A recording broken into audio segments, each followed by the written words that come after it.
मराठा साम्राज्य।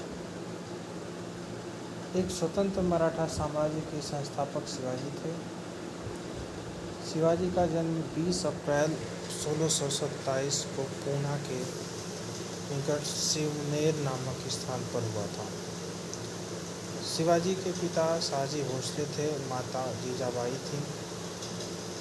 शिवाजी के पिता शाहजी भोसले की दूसरी पत्नी का नाम तुकाबाई मोहिते था और शाहजी भोसले के साथ ही रहती थी। शिवाजी के जीवन पर सर्वाधिक प्रभाव उनकी माता जीजाबाई का पड़ा था, जबकि दूसरा सर्वाधिक प्रभाव गुरु एवं संरक्षक दादाजी कोंडदेव का था। शिवाजी का आध्यात्मिक गुरु समर्थ गुरु रामदास थे, जिन्होंने वारकरी संप्रदाय की स्थापना की और दासबोध नामक पुस्तक की रचना की। रामदास से ही राष्ट्र प्रेम की भावना, गौ, ब्राह्मण तथा धर्म की रक्षा करने की प्रेरणा मिली। शिवाजी ने हिंदू पद पातशाही अंगीकार किया और हिंदू धर्मोद्धारक की उपाधि धारण की। 1640 में 12 वर्ष की अवस्था में शिवाजी का विवाह सूर्यबाई निम्बालकर से हुआ। शिवाजी 12 वर्ष की अवस्था में ही पूना का जागीरदार बना दिया गया और जागीरदार पद पर रहते हुए ही उन्होंने विभिन्न क्षेत्रों को जीतना प्रारंभ कर दिया। शिवाजी ने दक्षिण भारत में मुस्लिम राज्य के स्थान पर हिंदू राज्य की स्थापना का लक्ष्य बनाया। शिवाजी ने सर्वप्रथम 1643 ईस्वी में बीजापुर के सिंहगढ़ के किले पर अधिकार कर लिया। शिवाजी के द्वारा किया गया पहला सैन्य अभियान के अंतर्गत पहला किला तोरण का किला था, जिसे इन्होंने बीजापुर के शासक 1664 में जीता था 1646 में जीता था। इस किले से प्राप्त लूटे गए धन द्वारा रायगढ़ नामक एक नए किले का निर्माण करवाया था, जिसे 1656 में शिवाजी ने अपनी राजधानी बनाया था। 1657 में शिवाजी का पहला मुकाबला मंगोलों से हुआ। 1657 में दक्षिण भारत में शिवाजी की मुलाकात औरंगजेब से हुई। औरंगजेब दक्षिण भारत में शिवाजी के बढ़ते हुए प्रभाव को देखते हुए सर्वप्रथम 1659 में अफजल खां को शिवाजी के विरुद्ध भेजा। अफजल खां एवं शिवाजी के बीच प्रतापगढ़ के किले में हुई संधि के दौरान अफजल खां ने शिवाजी को का गला दबाकर मारने का प्रयास किया, जिस कारण शिवाजी ने अफजल खां की हत्या कर दी। इस विजय के बाद शिवाजी ने कोंकण, कोल्हार तथा पन्हाला पर अधिकार कर लिया। पुनः औरंगजेब ने शिवाजी को रोकने के लिए शाइस्ता खां के नेतृत्व में एक सेना भेजी। 1663 में शाइस्ता खां को भी पराजित किया गया। 1664 में शिवाजी ने सूरत पर आक्रमण करके वहां भयंकर लूटपाट की। 1665 में औरंगजेब ने आमेर के राजा जयसिंह के नेतृत्व में शिवाजी का दमन करने के लिए पुनः एक सेना भेजा। हालांकि जयसिंह एवं शिवाजी के बीच 1665 में पुरंदर की संधि हुई। इस संधि के द्वारा शिवाजी ने मुगलों की अधीनता को स्वीकार कर लिया और अपने पुत्र संभाजी को औरंगजेब की सेवा में भेजा। 1666 में शिवाजी औरंगजेब से मिलने आगरा पहुंचा, किंतु औरंगजेब ने धोखे से शिवाजी को पकड़कर जयपुरी महल में कैद कर लिया, जहां से किसी तरह शिवाजी भागने में सफल रहे। मार्च 1668 में जसवंत सिंह की मध्यस्थता से शिवाजी एवं मुगल के बीच संधि हुई, जिसके द्वारा औरंगजेब ने शिवाजी को फरमान एवं खिलाफत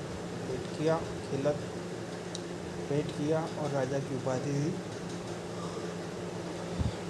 1670 में शिवाजी ने सूरत पर दोबारा आक्रमण किया एवं भयंकर लूटपाट की। जून 1674 में शिवाजी ने रायगढ़ के किला में अपना राज्याभिषेक करवाया और हिंदू धर्मोद्धारक की उपाधि धारण की। शिवाजी का राज्याभिषेक बनारस के महान पंडित श्री विश्वेश्वर गंगा भट्ट के द्वारा करवाया गया था। शिवाजी का अंतिम सैन्य अभियान 1676 कर्नाटक का अभियान था। 1679 में दक्षिण भारत में औरंगजेब द्वारा जब जजिया कर लगा दिया गया तो इसका विरोध करने वाला एकमात्र शासक शिवाजी थे। 12 अप्रैल 1680 में शिवाजी की मृत्यु हो गई। शिवाजी की मृत्यु के पश्चात पुनः मराठा क्षेत्र में उत्तराधिकार के लिए युद्ध प्रारंभ हो गया। शिवाजी की पत्नी सूर्याबाई निंबालकर ने अपने अल्पायु पुत्र राजा राम को राजा बनाकर खुद प्रशासित करना चाहती थी, किंतु शिवाजी का सबसे बड़ा पुत्र संभाजी ने खुद को मराठा का शासक घोषित करते हुए अपना राज्याभिषेक रायगढ़ के किले में करवाया। संभाजी के द्वारा औरंगजेब के विद्रोही पुत्र अकबर द्वितीय का समर्थन देने के कारण औरंगजेब ने 1689 में संभाजी को पकड़कर उसकी हत्या कर दी। संभाजी के पश्चात अगला मराठा राजा राम बना, किंतु राजा राम की मृत्यु 1700 के पश्चात उसकी पत्नी ताराबाई ने अपने अल्पायु पुत्र शिवाजी द्वितीय को मराठा शासक घोषित कर खुद मराठा शासन का नेतृत्व करने लगी। 1770 में एक बार पुनः मराठा क्षेत्र के आंतरिक कलह या झगड़ा उभरकर सामने आया और ताराबाई को 1707 में खेड़ा के युद्ध में पराजित करके साहू 1707 से 48 अगला मराठा शासक बना। साहू के काल में ही पेशवा का पद, प्रधानमंत्री का पद मजबूत होने लगा और साहू की मृत्यु 1748 में होने के पश्चात मराठा शासन पूरी तरह से पेशवा के नेतृत्व में आ गया। साहू के बाद अगला छत्रपति राजा राम द्वितीय बना, जिसके काल में 1750 संगोला की संधि के द्वारा मराठा साम्राज्य की बागडोर पेशवा के अधीन हो गई। मराठा प्रशासन की नींव शिवाजी के द्वारा रखा गया। शिवाजी के बारे में महादेव गोविंद ने लिखा है कि शिवाजी नेपोलियन की तरह एक महान संगठनकर्ता एवं प्रशासनिक क्षेत्र का निर्माता था। शिवाजी ने अपनी राजकीय भाषा मराठी को बनाया। शिवाजी ने प्रशासन को सुचारू रूप से चलाने के लिए अष्टप्रधान जो सलाहकार परिषद थी। सर्वोच्च सत्ता छत्रपति के हाथों में थी। छत्रपति या राजा की उपस्थिति में प्रशासनिक कार्य पेशवा करता था, जो अष्टप्रधान का सबसे महत्वपूर्ण पद होता था। पेशवा अर्थात प्रधानमंत्री।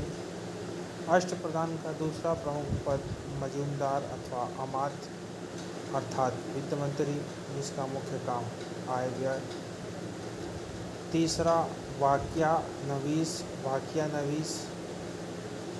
जिसका अर्थ गृह मंत्री होता था। यह सूचना, गुप्तचर विभाग, संधि विग्रह विभाग आदि का अध्यक्ष होता था।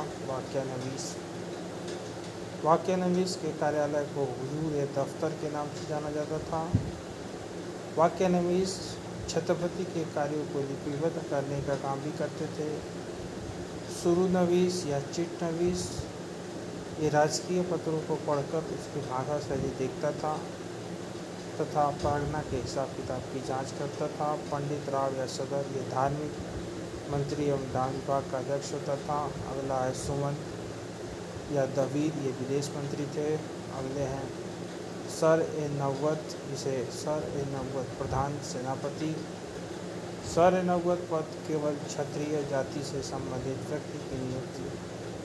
सर ए नौबत पद पर केवल क्षत्रिय जाति से संबंधित व्यक्ति की ही नियुक्ति किया जाता था, जबकि श्वेत पद पर ब्राह्मण वर्ग के व्यक्ति की नियुक्ति भी की जाती थी। मुख्य न्यायाधीश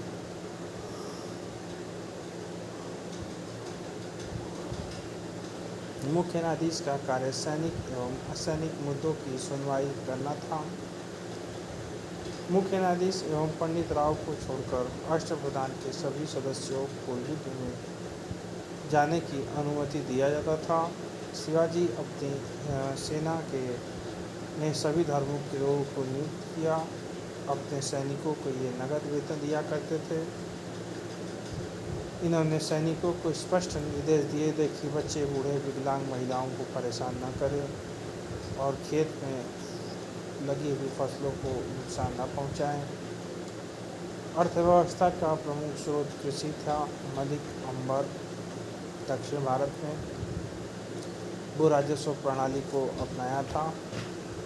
मलिक अंबर के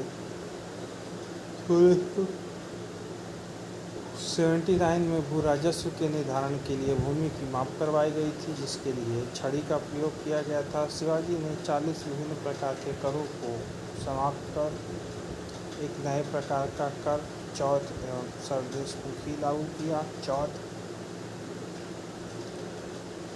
ये चौथ अर्थात 1/4 हिस्सा यानी मराठा राज्य का वह सीमावर्ती राज्य जिसे मराठा आक्रमण से बचने के लिए पड़ोसी राज्य को यह कर देना पड़ता था। यानी जो चौथ देता था मराठा उस पर हमला नहीं करते थे। सरदेशमुखी ये आय का 1/10 होता था। यह अपनी जनता से लिया जाता था, जो वहाँ की जनता है उससे वसूला जाता था। तो ये रहा हमारा मराठा साम्राज्य। चलिए दोस्तों,